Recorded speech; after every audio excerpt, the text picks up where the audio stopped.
Moon செய்திகளுக்காக உண்ணாமலை சம்பந்தம். இன்றைய முதன்மை செய்திகள்.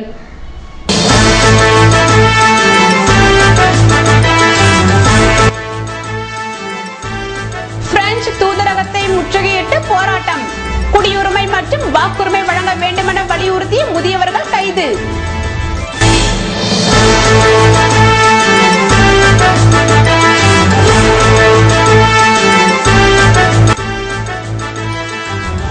துத்திப்பட்டில் வடமாநில பெண்ணுக்கு டார்ச்சர். நடவடிக்கை எடுக்க வேண்டும் என்று காவல் நிலையத்தை முற்றுகையிட்டு ஆர்ப்பாட்டம்.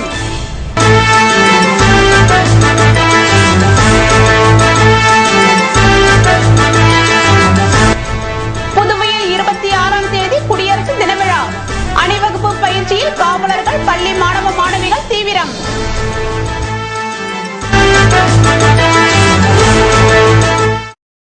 இனி விரிவான செய்திகள். புதுவையில் பிரெஞ்சு குடியுரிமை வழங்க வேண்டும் என வலியுறுத்தி பிரெஞ்சு தூதரகம் முன்பாக முற்றுகையில் ஈடுபட்ட முதியோர்கள் கைது செய்யப்பட்டனர். கடந்த 1961ஆம் ஆண்டிற்கு முன்பாக பிறந்த தங்களுக்கு பிரெஞ்சு குடியுரிமை மற்றும் வாக்குரிமை வழங்க வேண்டும் என வலியுறுத்தி பிரெஞ்சு இந்திய புதுச்சேரி பூர்வீக முதியோர் சங்கத்தினர் புதன்கிழமையன்று கடற்கரை சாலையில் உள்ள பிரெஞ்சு தூதரகத்தை முற்றுகையிட்டு ஆர்ப்பாட்டத்தில் ஈடுபட்டனர். பிரெஞ்சு தூதரகம் அமைந்துள்ள பகுதி பாதுகாக்கப்பட்ட பகுதி என்பதால் முற்றுகையில் ஈடுபட்ட முதியவர்களை கலைந்து செல்ல வேண்டும் என காவல்துறையினர் கேட்டுக்கொண்டனர். ஆனால் முதியவர்கள் போராட்டத்தை கைவிட மறுத்ததால் அவர்களை போலீசார் வலுக்கட்டாயமாக கைது செய்து அப்புறப்படுத்தினர். இதனால் அப்பகுதியில் சில மணி நேரம் பரபரப்பு காணப்பட்டது.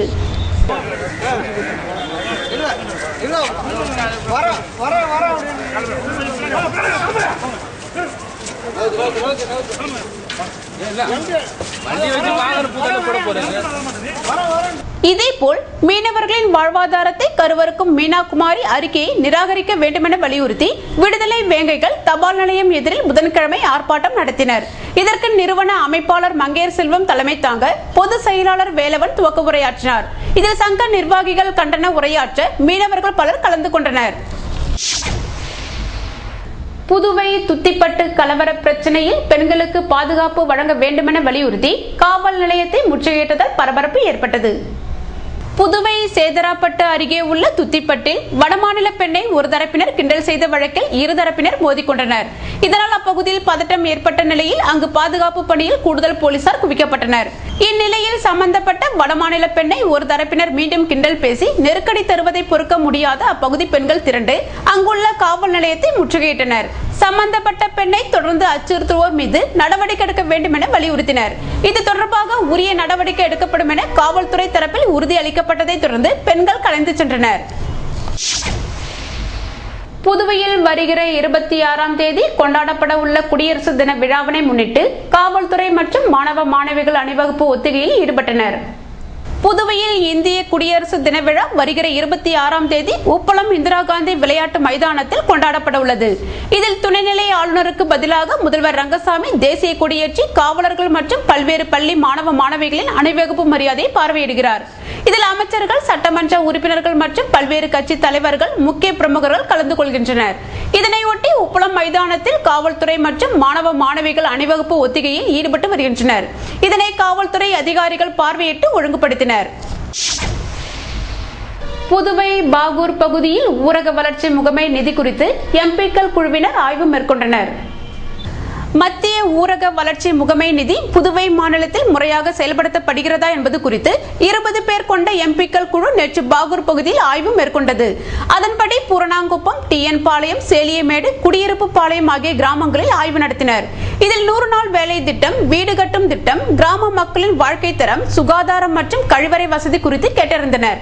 மேலும் குடியிருப்பு பாளையத்திற்கு சென்ற குழுவினரை கிராம மக்கள் திரண்டு வந்து சந்தித்தனர். அப்போது 100 நாட்கள் வேலை திட்டம் முழுமையாக செயல்படுத்தப்பட வேலையின் அளவை மதிப்பு செய்து கூலி தருவதால் முழுமையாக கூலி கிடைப்பதில்லை. அப்பகுதியில் விவசாயம் அழிந்து போனதால் ஏழை மக்களுக்கு 100 நாள் வேலை திட்டம் பயனுள்ளதாக இருக்கிறது. ஆனால் இதனை முழுமையாக செயல்படுத்தவில்லை. இதற்கு ஆதாரமாக வங்கி சேமிப்பு கணக்கு புத்தகத்தை குழுவினரிடம் காண்பித்து புகார் அளித்தனர். தொடர்ந்து எம்பிக்கள் குழுவினர் பாகூர்பேட் பகுதியில் ஆய்வு நடத்தினர். சிறப்பு கூறு நிதியை கடந்த 5 ஆண்டுகளாக பயன்படுத்துவதில்லை. நிதியை பயன்படுத்தாத காரணத்தினால் அடிப்படை வசதிகள் இல்லாமல் அவதிப்படுகிறோம். கடந்த பல ஆண்டுகளாக சாலை வசதி இல்லாமல் மிகவும் சிரமத்துக்கு உள்ளாகிறோம். இது சம்பந்தமாக புதுவை அரசிடம் பேசுகிறோம் என எம்பிக்கள் தெரிவித்தனர். ஆய்வின் போது அமைச்சர்கள் ராஜவேலு, தியாகராஜன், கலெக்டர் சுந்தரவடிவேலு, வட்டார வளர்ச்சி அதிகாரிகள், வருவாய்த்துறை அதிகாரிகள், கொம்புயின் அதிகாரிகள் உடனிருந்தனர். சிமெண்ட் விலையை கட்டுப்படுத்த வேண்டும் என்பது உட்பட பல்வேறு கோரிக்கையை வலியுறுத்தி கட்டிடக்கலை தொழிலாளர்கள் சங்கத்தினர் ஆர்ப்பாட்டத்தில் ஈடுபட்டனர். சிமெண்ட் விலையை கட்டுப்படுத்த வேண்டும், மணல் தட்டுப்பாட்டை போக்க வேண்டும், வேலை இழப்பை தடுக்க வேண்டும் என்பது உட்பட பல்வேறு கோரிக்கையை வலியுறுத்தி புதுவை மாநில கட்டிட தொழிலாளர்கள் சங்கத்தினர் சாரத்தில் புதன்கிழமையன்று ஆர்ப்பாட்டத்தில் ஈடுபட்டனர். இதற்கு மாநில தலைவர் விஸ்வநாதன் தலைமை தாங்க சந்திரசேகரன், ஞானவேல் ஆகியோர் முன்னிலை வகித்தனர்.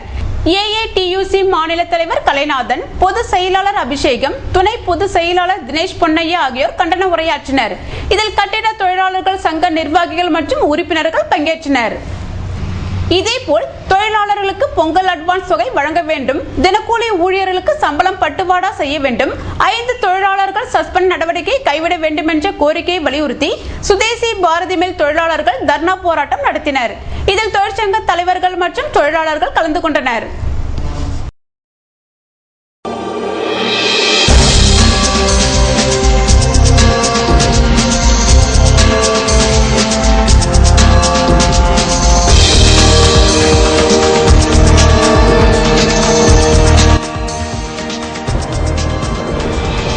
செட்டிப்பேட்டை சிவசுப்பிரமணியர் சுவாமி கோவிலில் வருகிற 2ஆம் தேதி கும்பாபிஷேகம்.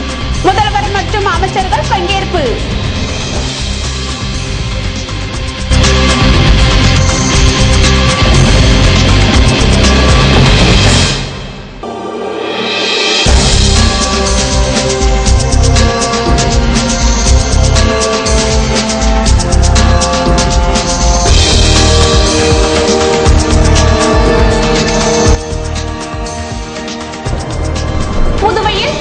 சுகாதார மாநாடு.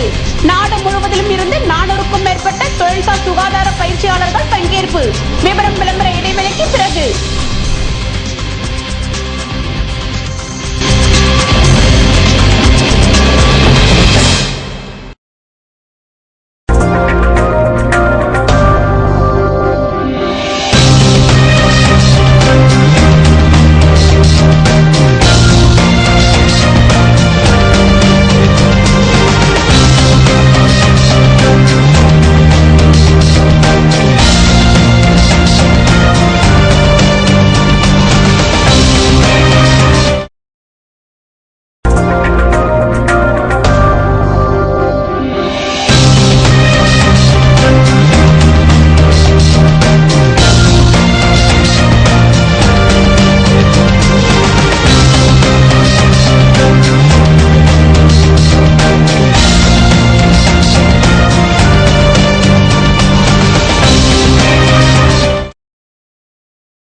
செய்திகள் தொடர்கின்றன. புதுவை காமாட்சியம்மன் கோவில் கும்பாபிஷேக தின விழாவினை முன்னிட்டு நடைபெற்ற வீதி உலாவில் பக்தர்கள் கலந்து கொண்டனர். புதுவை காமாட்சியம்மன் கோவில் கும்பாபிஷேக தின விழாவினை முன்னிட்டு செவ்வாய்க்கிழமையன்று சிறப்பு பூஜைகள் காலையில் இருந்து நடைபெற்றன. இதன் தொடர்ச்சியாக மாலையில் மின் அலங்காரத்துடன் காமாட்சியம்மன் மற்றும் பரிவாரங்களுடன் மாடவீதி வழியாக வீதி உலா நடத்தப்பட்டது. இதில் பல்வேறு பகுதிகளிலிருந்து பக்தர்கள் கலந்து கொண்டனர். இதற்கான ஏற்பாடுகளை கோவில் அறங்காவல் குழுவினர் செய்திருந்தனர். புதுவை அருகே நடைபெற்ற விழாவில் கலந்து கொண்ட அமைச்சர் திருநங்கை கல்கி எழுதிய நூலினை வெளியிட்டார்.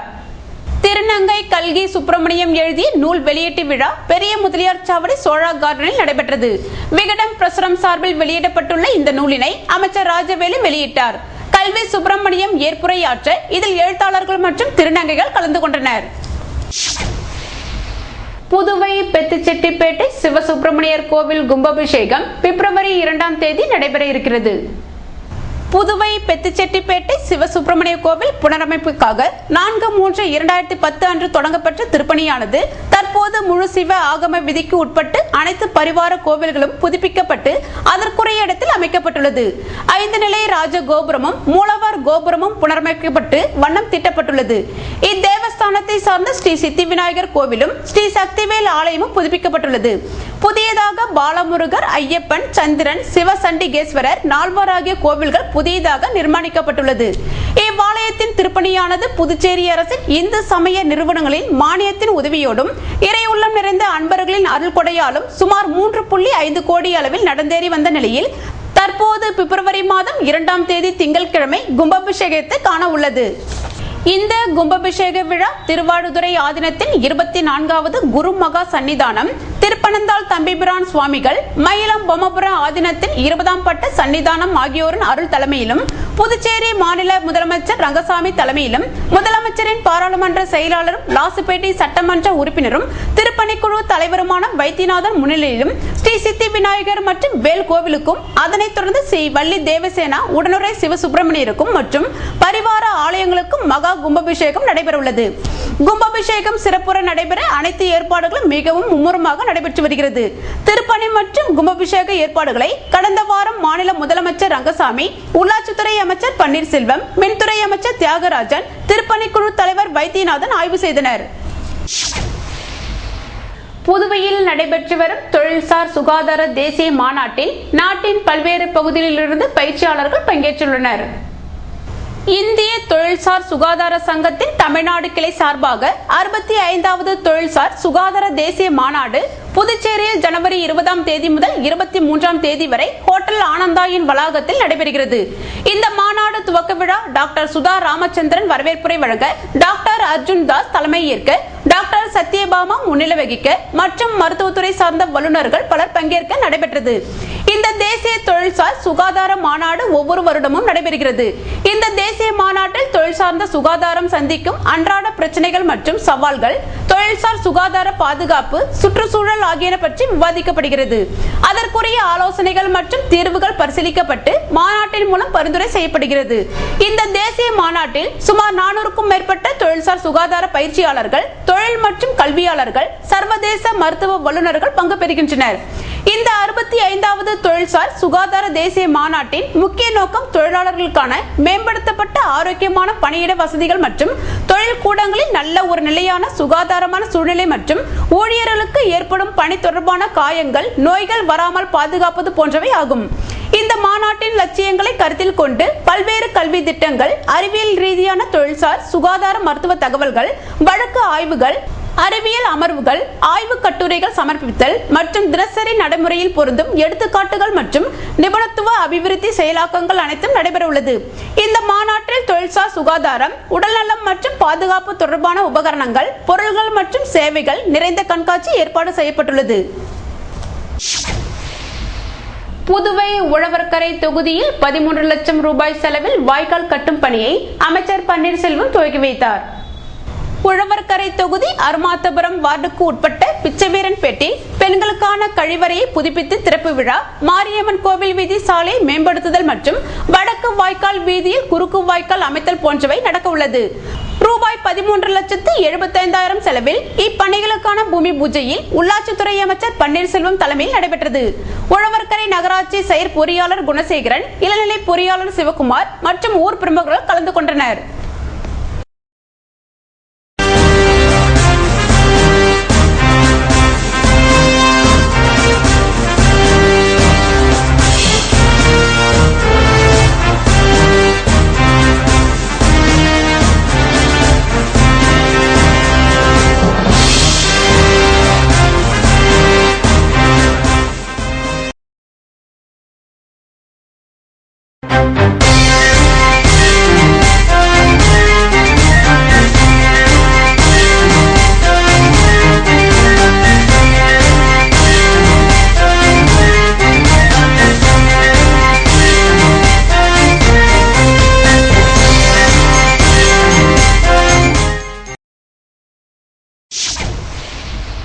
செய்திகள் தொடர்கின்றன.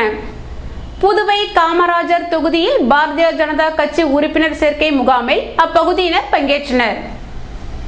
காமராஜ் நகர் சட்டமன்ற தொகுதிக்குட்பட்ட பிருந்தாவனம் பகுதியில் பாஜக கட்சியின் புதிய உறுப்பினர் சேர்க்கை முகாம் நடைபெற்றது. இந்த நிகழ்ச்சிக்கு காமராஜர் நகர் தொகுதி பாஜக உறுப்பினர் சேர்க்கை பொறுப்பாளர் கல்யாணம் தலைமை தாங்கினார். தொகுதி பொறுப்பாளர் ரவிச்சந்திரன், உழவர்கரை மாவட்ட உறுப்பினர் சேர்க்கை பொறுப்பாளர் கௌரி சங்கர், மாநில துணைத் தலைவர் திருமதி ஜெயந்தி மாலா, அன்பு செல்வம், பிருந்தாவனம் பகுதி முன்னாள் சிறுபான்மை பிரிவு தலைவர் பெலிக்ஸ் தாமஸ், கேந்திர பொறுப்பாளர் திரு ஜோதி ஆகியோர் முன்னிலை வகித்தனர். சிறப்பு அழைப்பாளராக மாநில பாஜக தலைவர் விஸ்வேஸ்வரன் எம்எல்ஏ கலந்து கொண்டு புதிய உறுப்பினர் சேர்க்கை முகாமை தொடங்கி வைத்து சிறப்பித்தார்.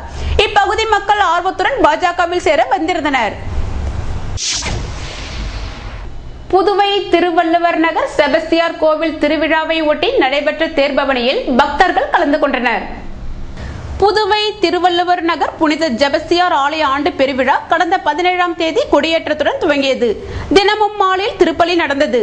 நேற்று காலை திருவிழா திருப்பலி நடந்தது. உயர் மறைமாவட்ட முதன்மை குரு அருளானந்தம் திருப்பலியை நிறைவேற்றினார். மாலையில் ஆடம்பர தேர்பவனி நடந்தது. பேராயரின் செயலர் மரிய வியானி தேர்பவனியை துவக்கி வைத்தார். இதில் திரளான கிறிஸ்தவர்கள் பங்கு மக்கள் கலந்து கொண்டனர். ஏற்பாடுகளை பங்கு தந்தை ராபர்ட் தலைமையில் பங்கு மக்கள் செய்திருந்தனர்.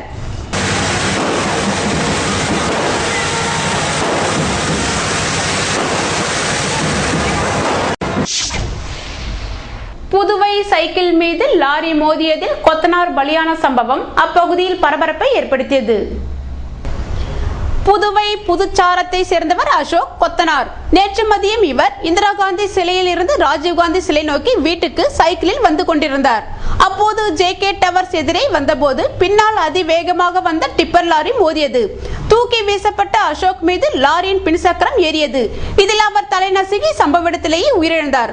இதுகுறித்து புதுவை போக்குவரத்து police inspector Maran, sub inspector Pankaj ஆகியோர் வழக்கு பதிவு செய்து லாரி டிரைவரிடம் விசாரணை நடத்தி வருகின்றனர். விபத்தில் பலியான அசோக்கிற்கு சரோஜா என்ற உடல் ஊனமுற்ற மனைவி உள்ளார். குழந்தைகள் இல்லை.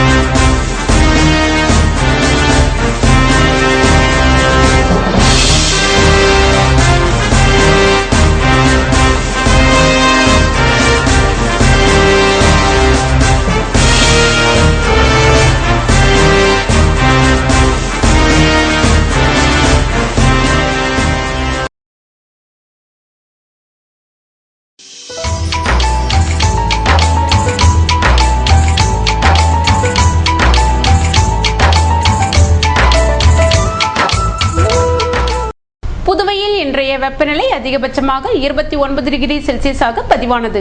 நாளை வானிலை 30 டிகிரி செல்சியஸாக காணப்படுவதுடன் இரவில் கடும் குளிருக்கு வாய்ப்பிருப்பதாக வானிலை மையம் தெரிவித்துள்ளது. புதுவை கடற்கரையிலிருந்து சுமார் 50 கிலோமீட்டர் தூரம் வரை இன்று 3 அடியாக காணப்பட்ட கடல் அலை உயரம் நாளை 2 அடியாக காணப்படும் என்றும், தென்மேற்கு திசையிலிருந்து 21 கிலோமீட்டர் வேகத்தில் காற்று வீசும் என்று சென்னை வானிலை மையம் தெரிவித்துள்ளது.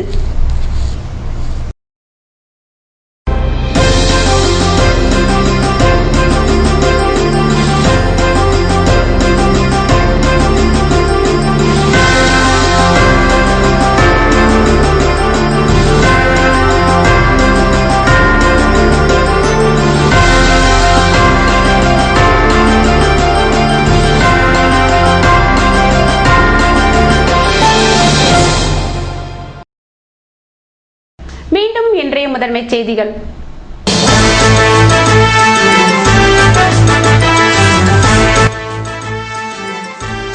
பிரெஞ்சு தூதரகத்தை முற்றுகையிட்டு போராட்டம். குடியுரிமை மற்றும் வாக்குரிமை வழங்க வேண்டுமென வலியுறுத்தி முதியவர்கள் கைது.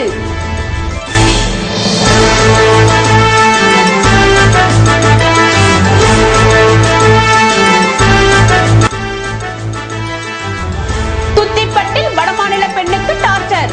நடவடிக்கை எடுக்க வேண்டும் என்று காவல் நிலையத்தை முற்றுகையிட்டு ஆர்ப்பாட்டம்.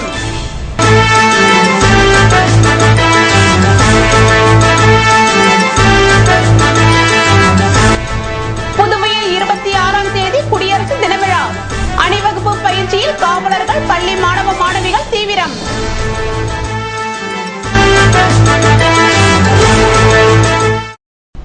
இத்துடன் செய்திகள் நிறைவடைந்தன. வணக்கம்.